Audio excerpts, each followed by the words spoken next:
뉴스의 진수를 보여주는 인터뷰 뉴진수.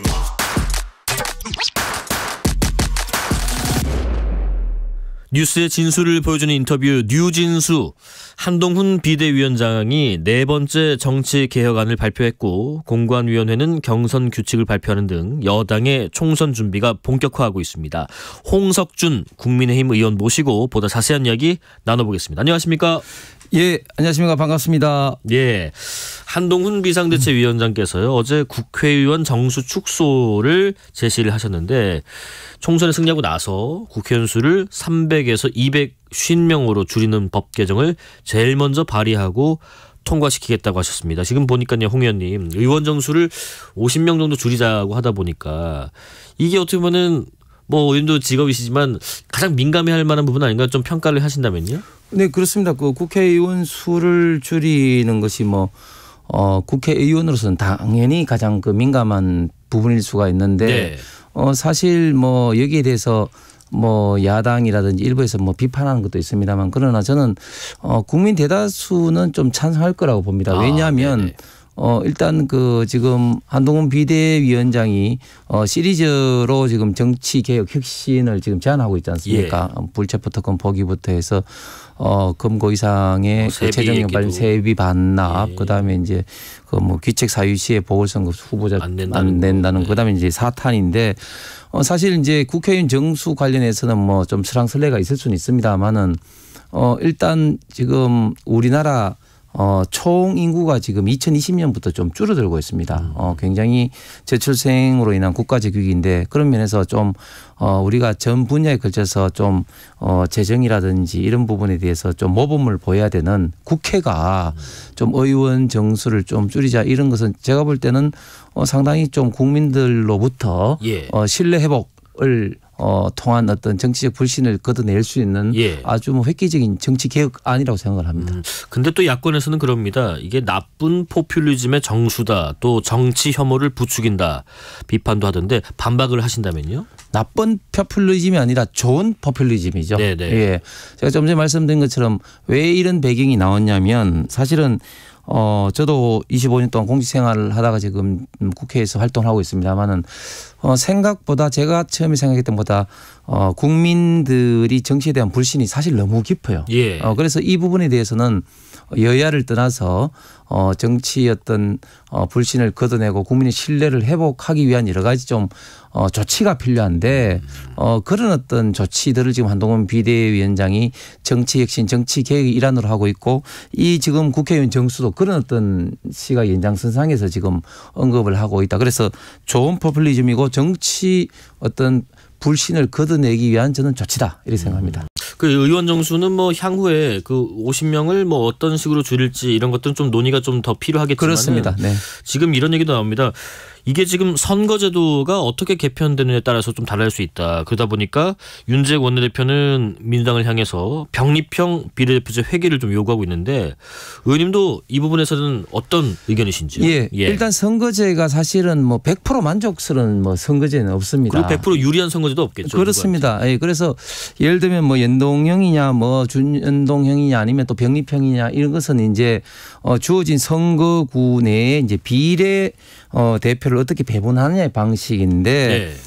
사실 준연동형이 소수당을 좀 이렇게 보호하고 양극단의 어떤 그런 갈등을 조금 해소할 수 있는 그런 좋은 점도 있을 수 있습니다. 그런데 이 치명적인 문제점은 이걸 순수하게 활용해야 되는데 우리가 21대 때 봤듯이 위성정당 출연을 막을 수가 없다는 거죠. 네. 예, 그럼 위성정당이라는 것은 쉽게 말해서 지금 정당들이 주권자인 국민에게 사기를 치는 겁니다. 그래서 꼼수라는 비판도 있었죠. 이건 완전히 사기죠. 예. 그렇기 때문에 이런 어떤 위성정당 출연이 불을 보듯 뻔한 이런 어떤 문제를 저희가 그렇게 21대 전에 20대 말에 강력하게 막았는데도 불구하고 당시에 민주당이 정의당과 야합을 해서 통과를 시켰는데 또 딱 통과되고 나니까 당시 민주당이 사실은 안 하려 하다가 이제 위성정당을 만들었죠. 그런데 이 문제에 대해서는 한마디 사과도 없이 지금 이제 병립형으로 하려 하다가 지금 민주당 내 이제 당내 반발이 심하니까 아직까지도 지금 결정을 못 하고 있는 있는 상황이죠. 그렇기 때문에 참 이게 국민들 보기에도 참 민망한 것이 총선이 바로 코앞에 있지 않습니까? 네네. 바로 코앞에 있는데 게임의 룰도 지금 현재까지 마련되고 있지 못하다는 게 참 이게 국민들 입장에서 봤을 때 제가 볼 때 좀 창피한 이야기입니다. 문자 메시지 몇 개 좀 들려드릴게요. 5609님 국회의원 수를 줄일 게 아니라 일할 사람 수는 그대로 두고 세비를 반으로 줄이는 게 낫지 않을까요? 라는 의견 주시고요. 5169님 국민들은 의석수가 많고 적음에 불만이 있는 게 아닙니다. 정치에 대한 불신이 있는 거죠 하셨고 마지막으로 2081님 의원 수를 줄일 수 있다는 생각은 현실성이 부족해 보입니다. 본인 목에 스스로 박을 다는 고양이가 있겠습니까? 라고 여러 의견을 주고 계십니다. 뭐 이 부분은 상당히 또 우리 청취자분들도 민감한 문제이시다 보니까 관심들이 많으신 것 같은데 향후에 한번 과정을 좀 지켜보겠고요. 한동훈 비대위원장이 또 앞서 언급하신 뭐 국회의원 불체포 특권 포기랄지 또 금고형 이상 판결을 받은 의원이 재판 기간에는 세비를 반납한달지 아니면 국민의힘 귀책으로 재보궐이 생기면 공천을 안 한달지 이런 것들 약속했는데 이런 개혁안은 당내에서는 어떤 평가를 받고 있는지요? 예, 뭐 저도 국민 불신을 조금이라도 걷어내기 위해서는 이런 어떤 정치 혁신, 국회 혁신이 절대적으로 필요하고 그리고 이런 혁신적인 모습을 통해서 다가오는 총선에 국민들의 평가를 받는 것이 국가 전체적으로 저는 바람직한 것이 아닌가 생각을 합니다. 그런데 지금 한동훈 비대위원장이 제안한 이 사안에 대해서 지금 민주당은 무대응하거나 지금 비아냥거리고 있는데 예를 들면 지금 한동훈 비대위원장이 근거 이상의 형이 최종적으로 확정됐을 때 재판 기간 동안에 어떤 세비를 반납하자는 이 안에 대해서 민주당이 법안을 낸 것이 있다 이렇게 이야기를 하거든요. 그런데 법안만 냈다고 해가지고 뭐 다 된 것도 아닌데 이 법안은 뭐냐면 구속 기간 중에 이 세비를 반납하자는 겁니다. 네네네. 그래서 예를 들면 노웅래 같은 경우 지금 현재 수사를 재판을 하고 있지만 지금 구속이 되지 않고 불구속 상태로 지금 재판을 받고 있는 분들이 많지 않습니까? 네네. 그렇기 때문에 지금 현재 그 민주당의 법안 구속 기간 중에 세비 반납이라는 안하고 또 지금 한동훈 비대위원장이 제안한 이 안과는 완전히 하늘과 땅 차이죠. 좀 있네요. 네. 뭐 좀 차이가 하늘과 땅 차이입니다. 그렇기 때문에 정확한 팩트가 아닌 사실을 가지고 좀 비아냥할 것이 아니라 정말 진지하게 국민들로부터 평가를 받는 그런 어떤 총선이 되었으면 좋겠습니다. 예. 아까 우리가 아직 룰 얘기를 했었는데 경선 규칙으로 좀 넘어가 보겠습니다. 일단 국민의힘 관련돼서요. 공천관리위원회 동일 지역구에 3선 이상 출마하는 현역 의원들에게 경선 점수를 최대 35%까지 감산하는 경선 규칙이 발표가 됐습니다. 현역 의원분들 중에서 평가 점수가 낮은 7명은 또 컷오프되고 그 다음으로 낮은 18분은 감점을 안고 경선에 나가야 하는 이런 규칙을 정한 이유는 뭐라고 이해하면 될지요? 예, 이번에 사실은 이제 어제 공관위원회에서 발표한 이 공선 규칙은 역대 저희 당에서 발표한 어떤 그 공선 규칙보다도 굉장히 좀 합리적이고 좀 시스템적이라 보여집니다. 사실 가장 중요한 것이 결국은 뭐 윤심 공천이니 아니면 검사 공천이니 낙하산 공천이니 이런 어떤 사항들에 대해서 우려 내지는 어떤 비판적 어떤 그런 여지가 있었는데 이런 부분들이 사실상 이제 원천 배제가 됐다 해도 과언이 아니거든요. 그러니까 시스템적으로 평가를 해서 현역 의원 10%는 컷오프를 시키고 나머지는 순차적으로 감점을 한다. 그리고 말씀하신 것처럼 이제 3선 이상 중진의회에서는 별도로 마이너스 15% 이제 감점을 통해서 자연스럽게 좀 세대 교체를 하는 어떤 그런 공천 규칙을 좀 만들었다고 볼 수가 있겠습니다.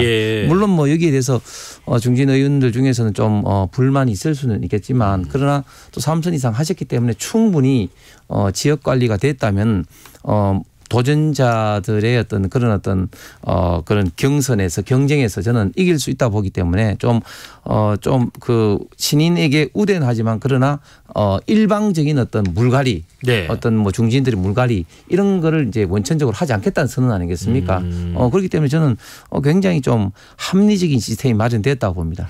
근데 또 박지원 전 국정원장이요. 이 동일 지역에서 3선 이상을 한 의원들 대부분이 영남 지역인 점을 언급을 하면서 이 공천 학살이 시작됐다는 평가도 하던데 여기에 대해서는 어떤 의견이세요? 그런데 이제 그 영남 지역 같은 경우는 지금 이제 그 경선으로 들어갔을 때는 경선하는 어떤 그런 비율이 당헌 50, 그 여론조사 50이거든요. 그다음에 수도권이라든지 그 또 충청도권은 이제 그 당헌 20 여론조사 80인데 예. 그러면은 여론조사도 그렇지만 특히 당헌에 대해서는 현역 의원 특히 중진 이상의 의원이라면 굉장히 영향이 클 수밖에 없기 때문에 그렇죠. 이게 일방적으로 중진에게 어떤 불리하고 이게 학살이다. 이 상은 절대 아니다. 오히려 이 기준에 따르면 과거에 어떤 뭐 일방적인 어떤 물갈이 공포에서 중진들은 좀 해방됐다고 볼 수가 있죠. 아, 그리고 뭐 지금 얘기랑 조금 결은 다르지만은 어제 그 깜짝 발표가 있었어요. 김경률 비대위원에 대한 마포을. 이 얘기를 듣고 야 이렇게 발표도 되는구나 하는 사람들도 있는데 이 부분은 어떤 평가를 좀 하시겠어요? 예, 이제 오늘이죠. 오늘 시당 그 서울시당 그 신년결의 때 했고 어제는 또 인천시당 신년결의 때 개항에 이제 원희룡 장관이 나간다. 네. 원희룡 장관이 이제 돌덩이 치우겠다 이런 표현을 했지 않습니까? 어제가 그 원희룡 전 장관, 오늘이 김경률 그렇습니다. 비대위원. 예. 그래서 어제 사실은 오후에 대구 경북 그 신년결의가 이제 그 프레스센터에서 있었는데. 그때 원희룡 장관이 오셨더라고요. 지인이 많아서 오셨겠죠. 그래서 제가 원희룡 장관한테 어떻게 돌덩이란 표현을 썼습니까? 제가 이야기를 물으니까 씩 웃으시더라고요. 그래서 제 추측은 아마 국토부 장관을 하셨기 때문에 고속도로라든지 도로를 만들 때 돌덩이들이 많이 나오기 때문에 치우는 그런 어떻게 보면 직업병의 일환이 아닌가 그런 생각도 듭니다만은 어쨌든 한동훈 비대위원장이 보면 정치를 처음 하시는데 굉장히 정치적 순발력과 센스가 있는 것 같아요. 예를 들면 대구 경북의 신년결의 갔을 때 사람들이 너무 많이 이제 오시니까 사람들이 둘러싸여서 인사를 하는데 소개를 하는데도 잘 안 보여요. 그러니까 갑자기 의자 위에 올라가서 인사를 하는 걸 보고 참 보통 분이 아닌가 했는데 사실 어제 원희룡 장관을 소개한 것도 그렇고 김경률 비대위원을 소개한 것도 그냥 소개하는 것보다는 좀 더 신년결의 할 때 좀 더 의미 있고 좀 약간 깜짝 이벤트적인 그런 어떤 성격. 특히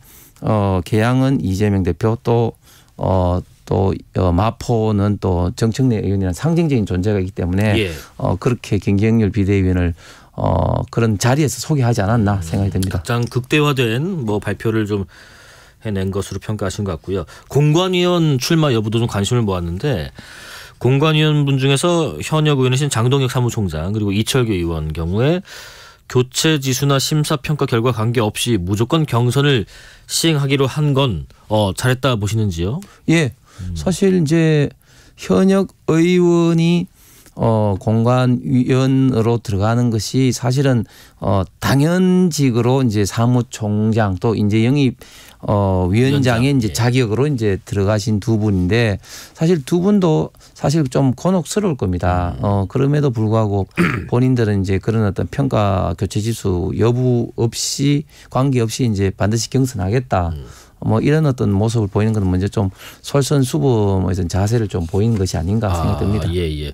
그리고 아까 컷오프 말씀 나눴는데 현역 의원 7분은 컷오프 되는 셈이 되면 만약에 이분들이 모두 다 이준석 전 대표가 이끄는 개혁신당 이쪽으로 가게 되면은 좀 여당 입장에서 부담되는 부분 아닌가 혹은 이걸로 인해서 가실 만한 분들은 아닐 거다. 어떤 생각이세요?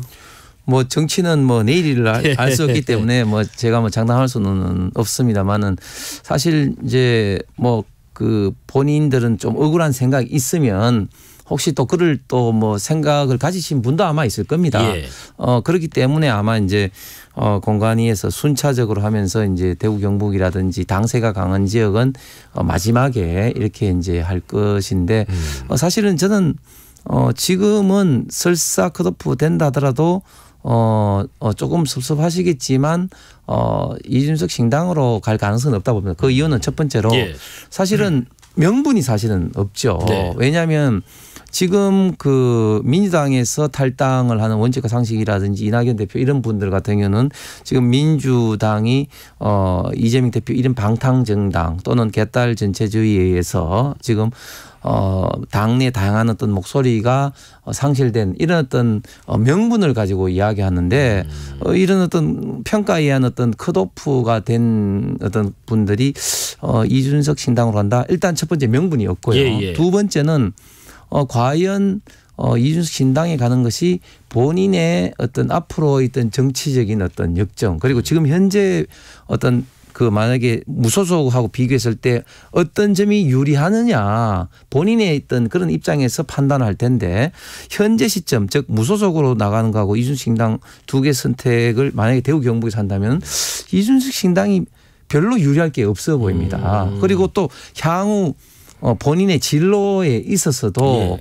이준석 신당으로 합류하는 것이 향후 진로에 저는 엄청나게 좀 부담 문제점으로 좀 이렇게 기록되고 나중에 어떤 주원 것이처럼 어떻게 굳어질 가능성이 있다. 그런 측면에서 이준석 신당으로의 합류 가능성은 현재 상태로는 그렇게 높게 보이지는 않습니다. 그 얘기도 하셨더라고요. 그 현역 의원이 신당으로 가는 거에 대해서 이거는 여당보다 민주당이 오히려 더 걱정해야 될 거다. 왜 그렇게 예상하시는지. 아니, 지금 당장 보십시오. 벌써 삼지대라 하지만 이미 그 예를 들면 양양자 의원의 한국희망이라든지 또 뭐 금태섭 의원도 그렇고 특히 원지가 상식이 세 분 또 이낙연 대표 이런 분들이 다 민주당 아닙니까? 그런데 앞으로도 민주당에는 탈당할 개연성이 굉장히 많습니다. 잘 아시는 것처럼 지금 뭐 윤영찬 의원은 뭐 눌러 앉았지만 윤영찬 의원을 눌러 앉힌 뭐 임종석 뭐 전 비서실장이라든지 고민정 의원이라든지 이런 소위 말하는 친명 그룹에 대해서 지금 아직 저 친문 그룹에 대해서 지금 친명 어떤 그룹이 굉장히 많이 지금 공격을 지금 하고 있고 그 위에도 지금 도덕적 적격 심사에서 계속해서 지금 파열음이 지금 나오고 있지 않습니까? 그런 어떤 면에서 앞으로 민주당에서 현역 의원 또는 어떤 전직 의원이라도 탈당할 어떤 개연성이 있는 분들은 우리 당보다는 훨씬 더 많을 것으로 예상합니다. 지금의 이게 전초전일 뿐이다. 그렇습니다. 예, 더 많은 민주당의 신당행이 있을 것이라 예상하셨고요. 김무성 전 새누리당 대표께서요. 부산 출마를 공식화하시면서 그런 말씀하셨더라고요. 후배들이 잘못해서 나오게 됐다. 정치와 국회가 나라를 망치는 만악의 근원이 된 현실을 외면할 수 없었다라고 하셨는데 후배 의원 입장에서 이 김 전 대표의 입장에 대해서는 어떤 생각을 갖고 계신지요? 예, 그 김무성 대표님의 이 말씀 참 후배 정치인으로서 참 굉장히 좀 귀 기울여서 들을 어떤 고언이라고 생각합니다. 그런데 좀 안타까운 사실은 과연 김무성 대표 같은 분이 다시 이렇게 나오는 게 과연 이번 총선에서 국민의힘이 승리하는 데 도움이 될 것인가 올드보이로서 도움이 될 것인가에 대해서는 한번 깊게 좀 생각해 봐야 될 문제가 아무래도 좀 김무성 대표 같은 경우는 아직도 여전히 저희 진영 사이에서는 결국은 탄핵을 통해서 이제 우파 보수 진영이 갈라지고 그리고 그런 여파로 민주당 문재인 정부가 정권을 잡게 되고 국회를 장악하게 되고 그리고 대한민국의 좀 여러 가지 어떤 문제점 망치게 되는 여러 가지 어떻게 보면 원인을 제공을 했는데 사실 뭐 그런 어떤 측면에서 김무성 대표가 나옴으로써 그런 것들이 다시 한번 기억이 하게 된다면 오히려 어떤 당 특히 이제 진영 간의 어떤 진영 내의 어떤 갈등도 더 좀 발생할 수가 있다. 그런 생각이기 때문에 저는 김무성 어떤 대표님이 개인의 어떤 그런 어떤 명예 회복 차원은 모르겠으나 당 전체적으로는 국민들로 봤을 때는 그렇게 좋은 모습으로는 보이지 않을 것으로 생각이 듭니다. 이준석 전 대표가 창당을 추진 중인 개혁신당이 어제 4.5 정책으로 대통령 배우자 그리고 가족의 법적 지위와 책임을 명문화하는 이른바 대통령 배우자법 제정 필요성을 밝혔던데 여기에 대해서 평가를 하신다면요? 대통령 배우자법을 제가 내용을 보니까 사실 좀 문제점에 대해서는 조금은 좀 이해는 하겠어요. 그런데 근본적으로 굉장히 좀 이 법 자체에 문제가 있는 게 첫 번째 배우자는 그 배우자일 뿐입니다. 그런데 이 법에 가장 중요한 것은 대통령 배우자를 고위공직자로 인정을 하는 거예요. 그리고 관련돼서 형사소출이라는 걸 받을 수 있도록 하고 또 관련된 행동이라든지 이런 것들에 대한 어떤 기록 공개를 의무화하자고 했는데 예를 들면 기록 공개 의무화는 저도 대통령 기록법을 공개 의무화를 예를 들면 김정숙 여사 같은 경우는 옷값 때문에 많이 논쟁이 있었을 때 이게 이제 비공개 대상이 됐기 때문에 공개를 하자고 법안 요구도 하고 했습니다만은 그런 사항하고는 또 별도로 해서 과연 기본적으로 대통령 배우자가 고위 공직자로 자동으로 되는 것이 맞느냐. 저는 이런 어떤 근본적인 좀 문제점이 이 법안에 좀 있다고 생각이 듭니다. 네, 네. 또 개혁신당이 뭐 색깔도 내놨고요. 오렌지색으로 내놨고 이게 뭐 일각에서는 보수 진보를 좀 섞으면 이 스펙트럼이 이 색이 나오지 않겠느냐라는 얘기도 하던데 오는 총선에서 개혁신당을 바람의 세기는 어느 정도로 불 거라 보세요? 미풍, 약풍, 강풍, 태풍? 뭐 저는 처음에는 그래도 중풍 정도는 되지 않을까 약간 생각도 했습니다만 지금은 저는 자꾸 바람의 세기가 약해지고 좀 미풍처럼 보여집니다. 왜냐하면은 지금 개혁신당이 내놓는 안들이 보면은 일단 보면은 사실은 대한민국의 미래라기보다는 좀 정책적으로 좀 속된 말로 좀 이상한 어떤 법들만 좀 있는 거예요. 예를 들면 조금 전에 그 김영남 전 의원도 이야기를 한 예를 들면 삼성전자 주식을 뭐 200만으로 만들겠다 4년 이내에 이거는 이재명 대표의 어떤 뭐 기축통화론 뭐 이런 거와 비슷합니다. 사실 과연 정부가 개입을 해서 지금 시장 가치에 그 가장 어떻게 보면은 좀 그 많이 반영돼 있다고 보는 주식 가치를 지금 뭐 7, 8만 원대 삼성전자의 가치를 200만 원으로 올릴 수가 있느냐. 이건 너무 황당한 어떤 이야기죠. 그런 어떤 정책 공약이 자꾸 이제 나오고 있고 그리고 또 이준석 대표 지금 발언 하나를 보면은 거의 뭐 그 한동훈 비대위원장 지금 뭐 스토킹 하듯이 뭐 도나츠다 뭐 커피다 뭐 이런 식으로 이렇게 스토킹을 하는 것들이 보면은 좀 뭐 시샘 질투의 다름이 아니다. 그래서 이런 어떤 개혁신당의 모습이 과연 국민들에게 어떤 모습으로 비춰질 것인가 그렇게 생각하면 저는 바람의 세기가 갈수록 좀 약해질 또 봅니다. 이낙연, 이준석, 이낙연 이 두 분은 결국에 손을 잡을지 아니면 잡게 될 수밖에 없을지 못 잡을지 궁금합니다. 어떻게 예상하세요? 예, 일단 잡을 필요성 분명히 있죠. 일단은 뭐 그 이제 그 기호 3번 얻기 위해서도 이제 잡을 필요성이 있는 것이고 그다음에 어느 정도 규모가 돼야지 당을 좀 운영하는데 비용도 세이브되고 좀 이렇게 도움을 받는데 일단 기본적으로 굉장히 좀 쉽지 않은 게 김종인 전 비대위원장도 이야기를 했지만 일단은 정치적인 이념이라든지 뭐 생각 이런 게 다르기 때문에 화학적 결합이 기본적으로 좀 어렵고 특히 이준석 대표 같은 경우는 바른미래당의 어떤 트라우마도 좀 있는 데다가 저는 또 가장 중요한 결합 여부가 지금 선거제입니다. 만약에 병립형으로 되면은 합칠 가능성이 굉장히 많습니다. 그런데 연동형 비례제로 되면은 합칠 어떤 요인보다 별도로 있는 것이 더 나았습니다. 왜냐하면은 소수당일수록 더 그 비례 그 투표에 비해서 의석 배분이 더 많이 가기 때문에 오히려 더 이제 그 원심력이 더 생기는 것이죠. 그렇기 때문에 이런 선거제 개편하고도 이런 어떤 그 빅텐트의 있던 실현 여부가 밀접하게 좀 관련돼 있을 겁니다. 예, 뭐 두 분의 뭐 정치 노선 비전뿐만 아니라 선거제에 따라서도 두 분의 연대가 갈릴 것이다라는 예상을 하셨습니다. 여기까지 말씀 듣겠습니다. 지금까지 홍석준 국민의힘 의원이었습니다. 고맙습니다. 감사합니다. 실시간 교통정보 알아보겠습니다. 교통정보센터 김민희 씨 나와주세요. 네, 퇴근 정체가